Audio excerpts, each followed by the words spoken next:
보도를 통해서 보시고 들으셨을 것 같습니다. 어제 광화문에는 수십만 명이 모였다고 합니다. 주최 측 추산으로는 100여만 명, 경찰 측 추산으로는 한 26만 명 정도 그렇게 모였죠. 모여서 여러 가지 이야기를 하셨습니다. 또 그런 분들 가운데는 어떤 분들은 혁명을 꿈꾸기도 하겠죠. 여러분, 혁명이라고 하는 것은 무엇인가? 20세기에 우리는 여러 형태의 혁명을 본 적이 있습니다. 가장 대표적인 혁명이 공산혁명이었죠. 그래서 자본주의 체제를 붕괴시키고 혹은 이제 농업경제 체제가 주였던 이러한 중국이라든가 러시아에서 그러한 체제를 붕괴시키고 사회주의 혁명을 이룬 바가 있습니다. 그렇게 혁명을 통하여서 혁명 1세대는 상당히 그래도 타락하지 아니하고 그 혁명의 정신을 어느 정도 가지고 인류를 요하여서 뭔가 좀 좋은 세상을 건설해 보려고 하는 그러한 시도들을 했었지만 혁명 2세대, 3세대를 거치면서 인간의 어떤 본성이라고 볼 수 있는 이기심과 자기중심성과 그러한 것들이 많이 분출되어서 아주 인류의 처절한 실패로 끝나고 만 것이 공산주의 혁명이다. 이렇게 볼 수 있습니다. 인류의 역사를 통해서 보면 이러한 시스템을 바꾸고 그 왕자의 국가의 최고 권력의 자리에서 다른 사람으로 대체해서 이렇게 좋은 결과가 계속하여서 지속적으로 일어난 경우들은 거의 드문 것 같습니다. 그래서 저는 이러한 걸 보면서 진정한 혁명이란 사회적으로 이루어지는 것이 아니라 예수님을 통해서 이루어질 수밖에 없다라고 하는 사실을 다시 한번 깨닫게 됩니다. 여러분, 진짜 혁명은 무엇입니까? 진짜 혁명은 그러니까 내 안에서 이루어지는 혁명이죠. 그러니까 내가 주인이었고 내 계획과 내 욕심과 내 야심을 따라서 살아갔던 그 인생을 십자가에 못 박히신 예수님을 발견하고 그러니까 내가 주인이었던 그러한 삶에서 예수님이 주인이 되는 곳, 이것이 진짜 혁명이다. 그리고 이 혁명의 효과는 내 인생에 굉장히 전면적으로 이루어지고 이러한 혁명을 맛본 사람들이 살아가는 곳, 만나는 곳이 바로 교회다. 이렇게 말할 수 있습니다. 여러분, 개혁이 혁명보다 훨씬 어렵다고 하지 않습니까? 그거는 우리 개인의 경우도 마찬가지인 것 같습니다. 그러니까 교회를 다니면서 내가 여전히 내 인생의 주인이 되면서 예수님의 좋은 가르침으로 내 인생을 개혁시켜 나가겠다 생각을 하면서 신앙생활을 한다면 시간이 지나면 지날수록 우리는 실망할 수밖에 없습니다. 그렇게 안 되어집니다. 개혁이 우리가 어떤 가르침을 받아가지고 될 수 있는 존재가 아니다. 개혁이 아니라 혁명이 이루어져야 된다. 나라고 하는 존재는 진짜 죄악된 존재이고 나로서는 도대체 내 인생을 어떻게 할 수가 없구나 하는 것을 깨닫고 십자가에서 죽으신 예수님과 함께 내가 죽고 그리고 예수님과 더불어서 내가 살아나게 될 때, 즉 예수님이 내 안에 거하시게 될 때 비로소 진정한 내 인생의 변화가 이루어지는 것이다 하는 것을 우리가 알 수 있습니다. 오늘 말씀도 바로 그러한 것이죠. 여러분, 오늘 말씀은 베드로가 예수님이 십자가에 죽으시고 부활하시고 그리고 승천하신 후에 이제 깊이 믿음의 공동체가 같이 기도를 합니다. 그리고 성령이 임하시죠. 그리고 방언을 받아가지고 막 이야기를 하니까 사람들이 우르르 몰렸습니다. 이게 도대체 무슨 일이냐? 그랬을 때 베드로가 설교를 하니까 사람들이 마음에 찔림을 받고 놀랍게 이제 돌아오게 되어지는 역사가 일어나는 장면에서 벌어지게 되는 거죠. 그래서 이 사람들이 진짜 이날에 베드로의 설교를 듣고 3,000명이 회심을 하고 예수님께 돌아오는 놀라운 역사가 일어납니다. 그러니까 이 회심, 혁명, 어떻게 보면 혁명이란 어떻게 이루어지느냐 하면 하나님의 말씀과 성령의 역사 가운데 이루어진다 하는 것을 알 수 있죠. 혁명이 이루어지게 되어지면 예전에는 생각하지 못했던 역사가 이루어지게 됩니다. 여러분, 우리에게 있어서 가장 소중하고 도저히 양보할 수 없는 그런 게 무엇일까요? 아마 대부분의 사람들에게 있어서 내 생명만큼 중요한 것, 생명이 가장 중요하겠지만 그것만큼 중요한 것이 물질 아닐까요? 더구나 자본주의 시대를 살아가는 우리들에게 있어서 물질의 중요함, 이거 얼마나 중요합니까?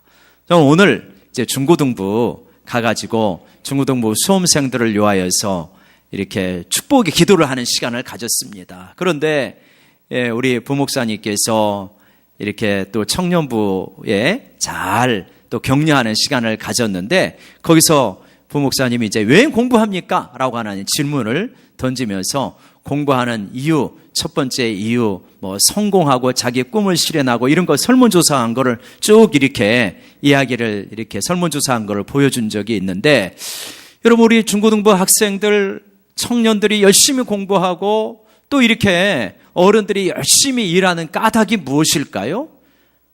이렇게 노골적으로 표현을 하기는 좀 그렇지만 사실 말하자면 잘 먹고 좀 잘 살고 폼나게 살고 싶어서 열심히 공부하고 열심히 일하고 그러지 않을까요? 물론 이제 좋은 뜻을 가지고 인류의 평화를 위하여서 내 자아를 실현하고 이런 부분들을 고상한 것도 있지만 대부분의 평범한 사람들은 아마도 열심히 공부하고 열심히 일해서 잘 먹고 잘 살고 행복하게 살고 싶다, 이런 거 아니겠습니까?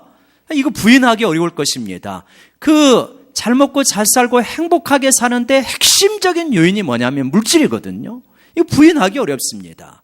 그런데 혁명이 일어나고 보니까, 내면에 혁명이 일어나고 보니까 물질을 같이 다 초계와 같이 내어놓는 역사가 일어나더라 이겁니다. 사도행전 우리가 읽었던 2장 44절과 45절을 보면 그 말씀을 하고 있지 않습니까? 믿는 사람들이 다 함께 있어 모든 물건을 서로 통용하고, 여러분, 이 역사가 일어나면요 진짜 살만한 것입니다.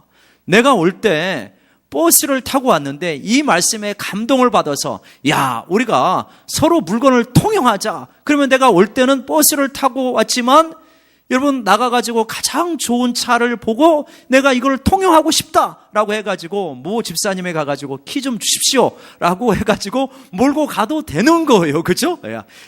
드디어 박 목사가 공산주의자가 다 돼가는구나 이렇게 생각하시면 안 됩니다.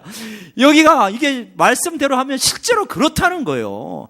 이게 가능하냐는 거예요. 근데 이게 가능했다는 거예요. 여기서 물건을 서로 통용하였더라. 엄청난 거죠. 그죠? 그리고 45절에 보니까 또 재산과 소유를 팔아서 각 사람의 필요를 따라서 나눠주었더라. 초대교회는 특별히 어떤 가난한 사람들이 많았냐면 과부들이 많았습니다. 히브리파 출신의 과부도 있고 헬라파 출신 여러 지역에 있는 과부들도 있었는데 이분들이 와가지고 이때는 사회복지제도가 발달이 안 됐잖아요. 그러니까 예전에는 누가 이들을 먹여 살렸냐면 성전이라든가 회당이라든가 유대교가 먹여 살렸습니다. 그런데 이분들이 베드로의 설교를 듣고 다 기독교로 개종을 한 거예요. 혁명이 일어났습니다. 그래서 교회 공동체로 들어와 버렸어요. 그러니까 이분들을 먹여 살려야 됩니다. 그러니까 교회가 가장 이때 시급했던 것은 이 과부들을 어떻게 먹여 살릴까 하는 것이 가장 시급했어요. 근데 이게 몇천 명이거든요. 여러분, 사람의 입처럼 무서운 게 없잖아요. 이 몇천 명의 과부를 이게 초대교회가 먹여 살리니까 어떻게 이게 식사 문제가 이거 보통 문제가 아닙니다. 그래서 이렇게 주일 헌금한 거 가지고는 되지를 않아요. 11조 한 거 가지고는 되지를 않아요.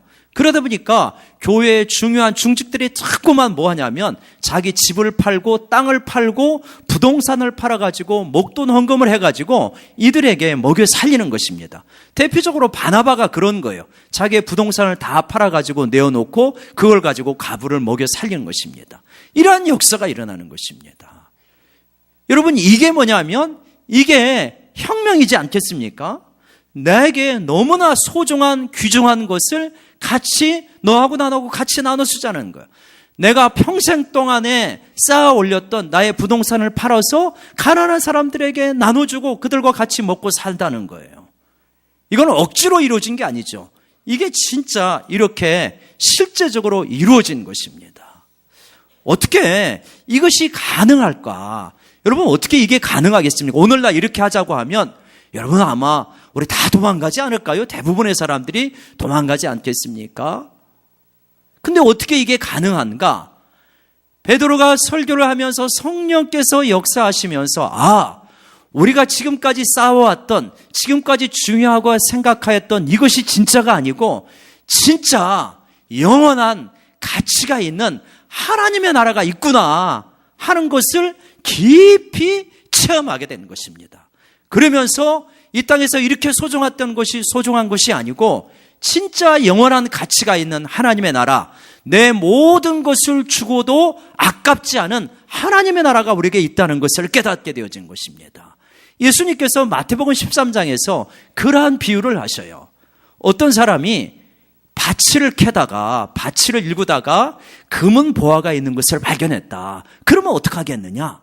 밭을 이 흙을 덮고 나서 집에 가가지고 자기의 모든 소유를 다 팔아가지고 그 밭을 사지 않겠느냐?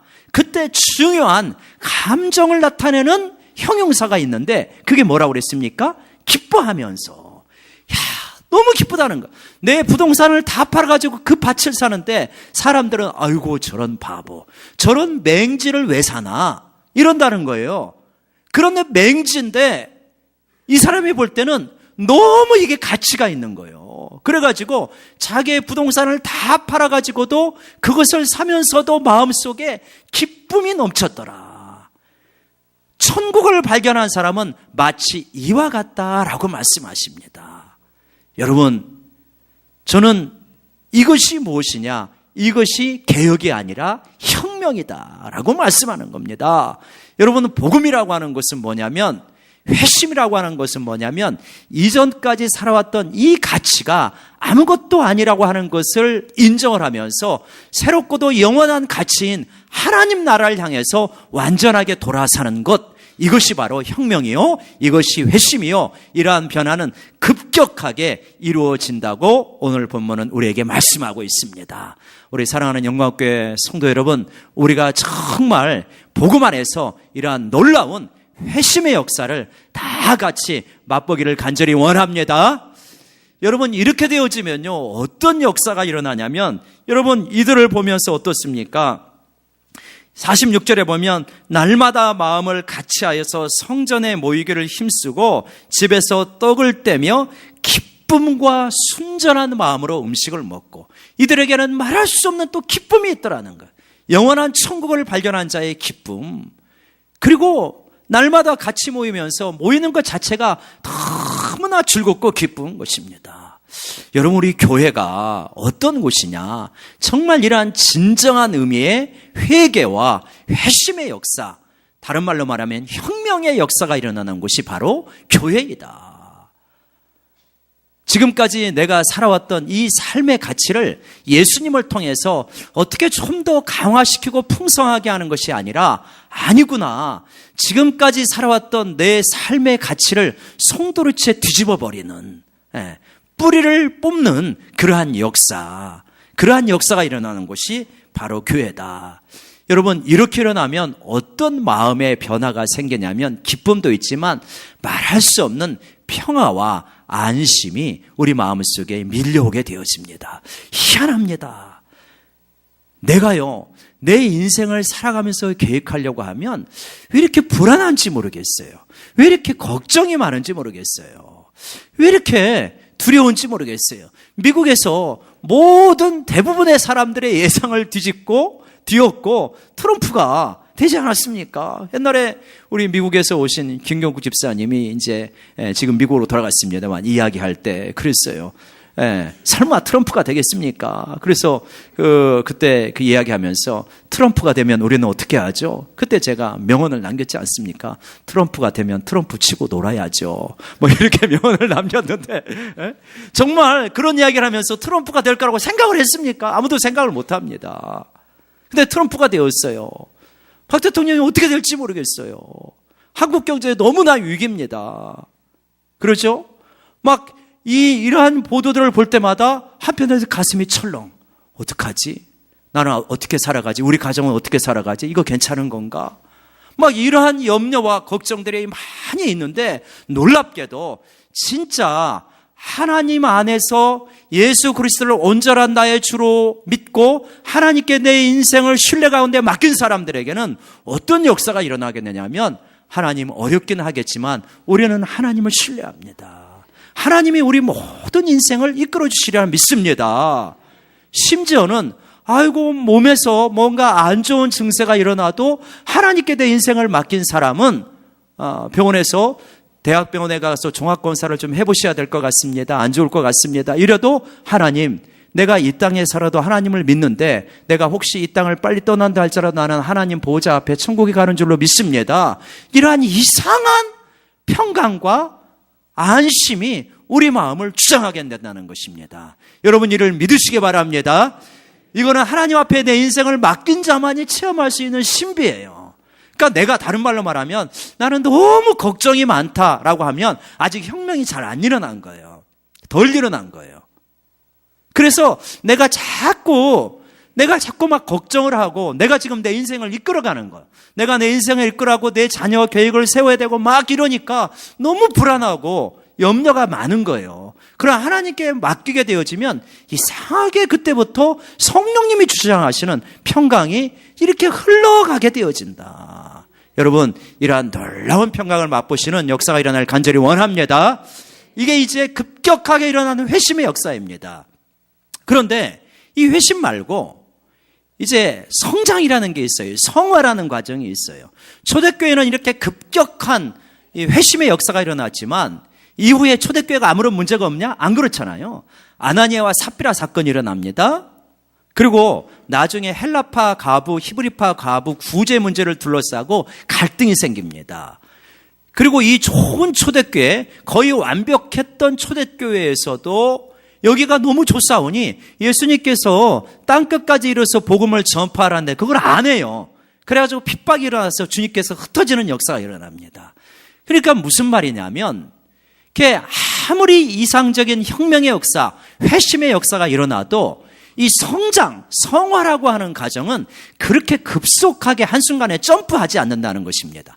회심, 그러니까 내 마음의 보호자에 내가 아닌 예수님을 올려드리는 그러한 급격한 변화는 한순간에 일어날 수 있어요. 깨달음을 얻고 한순간에 일어날 수 있습니다. 그러나 그분의 다스림 속에 잘 받아가면서 내가 바뀌는 것은 이제 상당히 서서히 일어나는 과정이다. 이렇게 볼 수 있는 거예요. 그래서 예수님께서 마태복음 13장에서 천국에 대한 비유를 하십니다. 거기서 누룩의 비유를 하는데 천국은 뭐냐? 누룩을 넣어가지고 이 밀가루가 부풀어 나는 것과 같다. 이렇게 말을 하셔요. 그러니까 무슨 말이 아니면 여러분 우리가 누룩을 넣고 이렇게 가만히 보면 막 이게 부풀어나는 게 막 쑥쑥쑥 자라는 게 보입니까? 안 그렇잖아요. 하나도 변화가 없는 것 같아요. 근데 자고 나니까 변화가 일어나는 거예요. 우리의 성장도 마찬가지라는 거예요. 예수님을 나의 주로 일을 맡기고 그러면서 내가 놀라운 평화를 맛보고 그리고 삶 속에 들어갔는데 여전히 어려운 문제들이 올 때마다 가슴이 한순간 철렁하기도 하는 거예요. 그럴 때 다시 아니지 내가 예수님을 나의 주로 온전히 맡겼고 내 인생을 주님께 다 맡겼는데 내가 이렇게 염려할 필요가 없지. 그러면서 안 바뀐 것 같은데 이렇게 자꾸 맡기다 보면 어떤 역사가 일어나면 단기적으로는 놀랍게 변하지 않는 것 같은데 결국은 참 이렇게 놀랍게 서서히 바뀌어가는 역사가 일어나더라. 여러분 그렇기 때문에 이 성장이라고 하는 것은 서서히 이루어지기 때문에 우리 자신에 대해서도 인내하고 상대방에 대해서도 인내하고 그러나 진정한 내가 회심이 이루어지는지는 분명하게 확인하고 회심이 이루어지면서 예수님 앞에 내 자신을 맡기고 나아가면 주님께서 우리를 서서히 변화시켜 간다는 걸 믿으시기 바랍니다. 그래서 교회는 어떤 것이 참다운 교회냐? 참다운 교회는 회심의 역사가 일어나야 되는 것입니다. 예수님이 진정한 나의 왕이 되어서 내 삶을 이끌어가는 역사가 일어나야 진정한 교회이다. 그리고 더디지만 성장의 역사가 이루어지는 곳이다. 그래서 회심한 사람들이 만날 때 어떻게 됩니까? 진짜 기쁜 것입니다. 하나님을 찬미하게 되는 것입니다. 자연스럽게 회심의 역사가 일어나서 내 감정, 내 자존심, 내 고집, 내 욕심을 주님 앞에 내려놓은 사람이니까 주님이 나를 다스려가니까 자꾸만 좋은 사람, 자꾸만 선한 사람, 자꾸만 칭찬받는 사람으로 바뀌어가는 역사가 일어나는 곳, 그것이 바로 교회요. 우리 영광교회의 모습이 바로 이와 같이 되어지리라 믿습니다. 여러분, 우리 오늘 이제 성찬을 하게 되어집니다. 이러한 회심의 역사가 가능하게 된 것은 예수님께서 십자가에 죽으시고 부활하셨기 때문이에요. 그리고 그분이 승천하시고 우리에게 성령을 주셔서 말씀과 성령으로 우리가 회심하고 중생하고 변화된 역사가 이뤘기 때문에 오늘 우리가 성찬에 참여하는 이 놀라운 은혜를 맛보게 되어진 줄로 믿습니다. 다시 한번 우리의 삶을 되돌아봅시다. 나에게는 회심의 역사가 있는가? 아직도 내가 내 자존심, 내 고집, 내 주장, 내 야심 이런 거 포기하지 않으면서 내 뜻대로의 인생을 살아가려고 하면서 너무 많은 근심과 염려 가운데 붙잡혀 살고 있지 않는가? 여러분, 이 시간 십자가에 못 박히시고 부활하신 주님 앞에 내 인생을 온전히 의뢰하고 맡기는 회심의 역사가 이루어지기를 간절히 원합니다. 그때 성령께서 말할 수 없는 은혜를 우리 가운데 부어주실 것입니다.